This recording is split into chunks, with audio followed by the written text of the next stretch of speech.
Ya, kalau kita kaji masalah hukumnya tak ada kewajiban Mhm. bagi seorang laki-laki minta izin kepada anaknya kalau mau menikah lagi.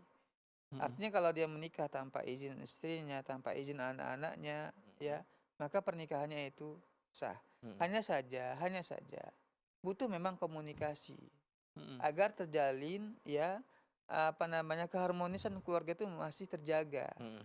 Ketika seorang ayah umpamanya dia ingin menikah lagi, dia sampaikan kepada anak-anaknya, dia jelaskan kenapa ayah menikah lagi. Mhm.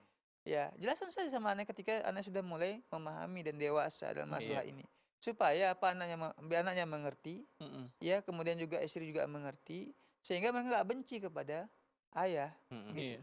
Karena memang kalau kita perhatikan dalam rumah tangga ini yang jadi masalah ialah komunikasi. Iya. Mhm. Mhm. Terjadinya banyak perceraian, pertengkaran antara anak Mhm. dengan ayah, orang tuanya itu bertengkar, berselisih gara-gara apa?